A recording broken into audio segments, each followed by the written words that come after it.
Good morning class 12। आज हम discuss करेंगे a prayer for my daughter, जो चैप्टर नंबर 7 हमारा वाई B Yeats 1865 1933 was 17 was he published his first volume of poetry. इनने first volume of poetry publish की थी। Is better known as work the wandering of, ये सारी इनने अपना वर्क किया था वो सारी। He wrote memorial introduction of Tagore, Gitanjali, ये सारी चीज़ें इनने की थी। ट्रांसलेटेड ऑफ उपन्यास also in 1923 won the Nobel prize of lecturer. इस पोएम हम डिस्कस करेंगे जो पोएट की न्यू बॉर्न डॉटर है वो उसके बारे में सोचना चाहते, उसकी सेफ्टी के बारे में सोचना चाहते कि आज के ज़माने में जो समय मतलब सीधी सीधी बात में बोल सकते जो समय काल है उस अकॉर्डिंग इस चैप्टर में हम डिस्कस करेंगे।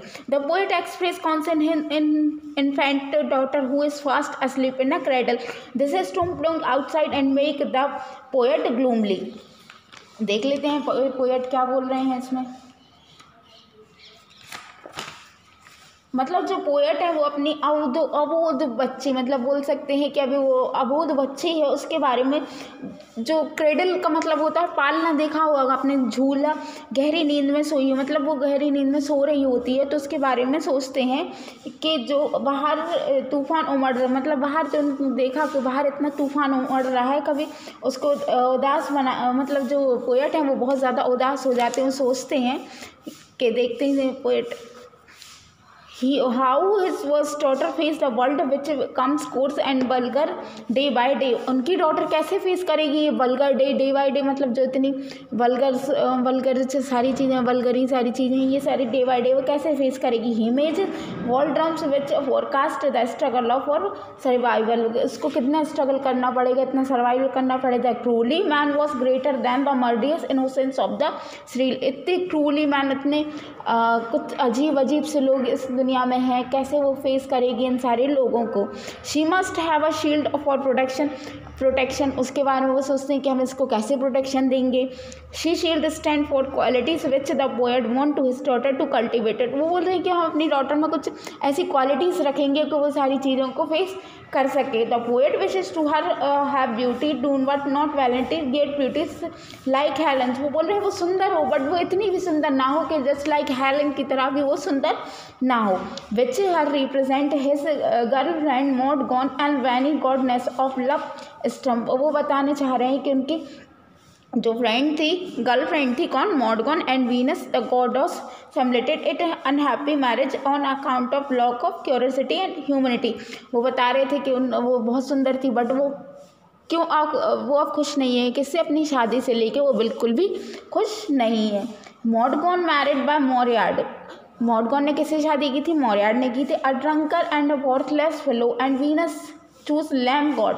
वो कैसा था, एक ड्रंकर है जिससे मॉडगॉन ने शादी की थी, वो कैसा है, एक ड्रंकर है। मॉडगॉन कौन थी, ये पोएट की गर्लफ्रेंड थी। हैप्पीटेस एज हर हस्बैंड।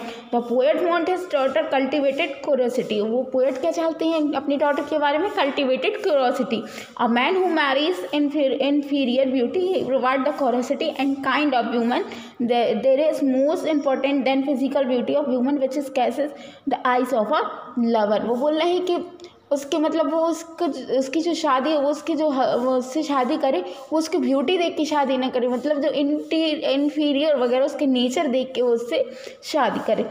उस the third quality which poet the wants to her cultivated nature is gladness. जो थर्ड क्वालिटी पोएट अपनी बच्ची बारे में चाहते हैं वो क्या है, gladness, which mean scattering of happiness and peace around. He gives the image of growing natural tree which comfort to all. वो बोलना चाहते हैं वो एक पेड़ की तरह होनी चाहिए जो हर मतलब कुछ पेड़ होते हैं जिनसे हमें छाया नहीं मिल सकती है, मतलब वो देखने में बहुत बड़े होंगे बट वो किसी के काम नहीं आते। क्यों, क्योंकि ना वो किसी को छाया दे सकते हैं ना कुछ। तो पोएट चाहते हैं कि जो उनकी बेटी है वो एकदम उस पेड़ की तरह बने जो हर किसी को छांव दे सके। चलिए स्टार्ट करें। One thing he want to her avoid his hated. वो अवॉइड करे अपने हेटेड को, कोई कौन उससे नफरत कर रहा है। Hated is the worst of all evils. The mind which is free to hated can face the storm and मिसफॉर्च्यून्स of the world. अगर वो हेटर्स को अवॉइड करेगी तो वो देख सकेगी कि वो और आगे की चीज़ें बहुत अच्छे से हैंडल कर सकती, मतलब वो अपने आप में फ्रीली महसूस करेगी। इंटेलेक्चुअल हेटेड the most poet mention Maud Gonne, poet ने मेंशन क्यों किया मॉडगॉन को? A paragon of beauty who has wasted aristocratic tradition and political argument if he हेटेड replace innocent and purity can bring joy council individual. It give his daughter, वो अपनी बेटी को क्या देना चाहते? It give his daughter an inner peace which can not be distributed. वो inner beauty देना चाहते हैं कि वो चीज़ जो ब्यूटी देना चाहते हैं वो किसी में डिस्ट्रीब्यूटेड मतलब बटे ना by misfortune agitation of opposition. The poet wishes that his daughter may grow up and get married an aristocratic family. वो किस फैमिली में अपनी बेटी की शादी करना चाहते हैं? कि एस्टोरेटिक फैमिली के बारे में फैमिली में शादी करना चाहते हैं। विच ऑब्जर्व ट्रेडिशन मैनर्स एंड क्यूरोसिटीज़। वो कैसी फैमिली होनी चाहिए? उनके पास ट्रेडिशन, रीति रिवाज, ये सारी चीज़ें उस फैमिली में होनी चाहिए। There is too much arrogance and हेटेड in the common message today. Beauty is innocence, beauty and innocence come from established custom and use. Ceremony is like horn of plenty. horn of plenty मतलब हो सकते हैं एक प्रकार से राक्षस की। And custom is like a growing lateral tree providing shade of comfort to all. इस तरह मैंने बताया ना कि एक पेड़ की तरह वो उनकी बेटी को रखेंगे, मतलब वो इस टाइप के संस्कार देंगे कि वो सबके बारे में सोचे, सबकी ध्यान रखे, सबकी वो करते। Poet love a traditional historical life is quite obviously. Poet किस टाइप की फैमिली लाइक करते हैं? ट्रेडिशन, रीति रिवाज वाली फैमिली को वो लाइक करते हैं। This is the way of life. ये क्या है? एक वे है लाइफ का। और which he wanted to his daughter to follow. वो किस लिए कर रहे हैं? वो क्या चाहते हैं कि उनकी बेटी भी इसी तरह वो चीज़ फॉलो करे। ऑन हिज ओन एक्सपीरियंस, हम देख लेते हैं उनके खुद का एक्सपीरियंस क्या था। With the heiress masses had sadly disappointed, he had received sympathy of lad Germany. उनको थोड़ी बहुत सिंपैथी मिली थी, किससे? लैड जर्मनी से। He rested for a him content and culture of the moral value. उसके बाद उनको सारी चीज़ें पता चली कि रीति रिवाज, मोरल वैल्यूज़, ये सारी इन चीज़ों की कितनी मान्यता है, इनकी कितनी वैल्यू है। क्लियर हुआ स्टूडेंट? इससे रिलेटेड आपको कोई भी डाउट हो तो क्लियर कर लीजिएगा। क्वेश्चन आंसर मैं आपको प्रोवाइड करा दूंगी। Thank you so much.